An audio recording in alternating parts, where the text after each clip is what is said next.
తెలంగాణలో కొత్త ఆర్ఓఆర్ బిల్లును రాష్ట్ర ప్రభుత్వం అసెంబ్లీలో ప్రవేశపెట్టింది.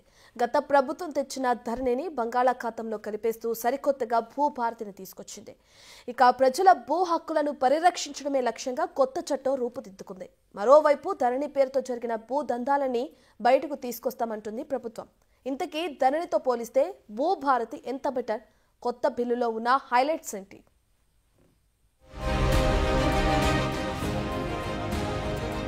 రేవంత్ రెడ్డి ప్రభుత్వం కొత్త ఆర్ఓఆర్ బిల్ను అసెంబ్లీలో ప్రవేశపెట్టింది. భూములపై ప్రజల హక్కులకు రక్షణ కల్పిస్తూ ప్రజల సూచనలు సలహాలతోనే ఈ కొత్త బిల్ను తయారు చేసింది ప్రభుత్వం.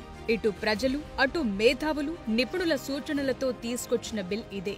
సో భూముల చుట్టూ సమస్యలు ఏముంటాయి, ఎలా ఇబ్బందులుంటాయన్న విషయాలు రైతులు భూ యజమానులకే ఎక్కువగా తెలుసు. అందుకే వాటిని సత్వరం పరిష్కరించేలా కొత్త బిల్లులో చాలా అంశాలను హైలైట్ చేశారు.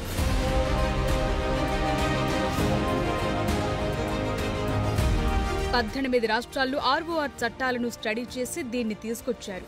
ఏదైనా బిల్ తెచ్చినా చట్టం తీసుకొచ్చినా జనానికి ఉపయోగపడేలా ఉండాలి, అంతేగాని రుద్దేలా ఉండొద్దు. సో వీటన్నిటినీ దృష్టిలో పెట్టుకుని తప్పుల తడకగా ఉన్న ధరణిని బంగాళాఖాతంలో కలిపేస్తూ వచ్చింది భూభారతి. 2020 ధరణిలోని తప్పులను స్టడీ చేసి భూభారతి ద్వారా సరిదిద్దటం, పార్ట్ బిలో ఉన్న 18 లక్షల ఎకరాలకు పరిష్కారం చూపటం, గ్రామకంఠం భూముల సమస్యలకు పరిష్కారం, భూ వివాదాలకు తావు లేకుండా ఎంజాయ్మెంట్ సర్వే ద్వారా శాశ్వత పరిష్కారం కల్పించటం, మ్యూటేషన్ తప్పుల సవరణకు అపిలేట్ సిస్టమ్, మ్యూటేషన్ పవర్స్ ఆర్డీఓకు ఇవ్వటం, సాదా బైనామా దరఖాస్తులకు పరిష్కారం, భూకమతాలకు భూదారి ఇవ్వటం, 2014కు ముందు మాదిరిగానే రెవెన్యూ రికార్డులను నిర్వహించటం, ఆన్లైన్తో పాటే మాన్యువల్ రికార్డులను మెయింటైన్ చేయటం, పట్టాదారు అనుభవదారులకు ఇబ్బంది లేకుండా చూడటం, ధరణి కారణంగా అన్యాక్రాంతమైన భూముల లెక్కలు తేల్చటం, సర్వే నంబర్ ఎంటర్ చేసి వివరాలు తెలుసుకోవటం, ఇవన్నీ కొత్త ఆర్ఓఆర్ బిల్లులో హైలైట్. సో భూ సమస్యల పరిష్కారానికి ప్రాధాన్యం ఇవ్వటం ద్వారా సామాన్యుల గోడు వినబోతోంది, వారి సమస్యలను పరిష్కరించబోతోంది భూభారతి చట్టం.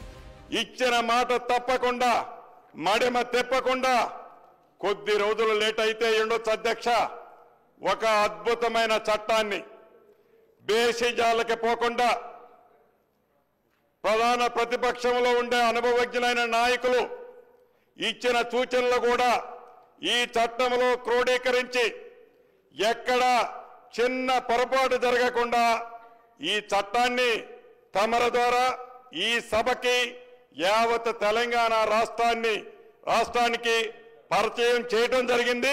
అటు ధరణి విషయంలో జరిగిన తప్పులను పూర్తిగా సరిచేయబోతున్నారు. ఇప్పటికే ప్రైవేట్ సంస్థ చేతుల నుంచి కేంద్ర ప్రభుత్వ రంగ సంస్థ ఎన్ఐసికి సాఫ్ట్వేర్ నిర్వహణ బాధ్యతలను రేవంత్ ప్రభుత్వం అప్పగించింది. సో ఇక్కడ పారదర్శకత మరింత పెరిగింది. ఇక ధరణి కారణంగా ఇబ్బందులు పడ్డ వారిని దృష్టిలో పెట్టుకుని భూ సమస్యలను వేగంగా పరిష్కరించడమే లక్ష్యంగా భూభారతి వచ్చింది.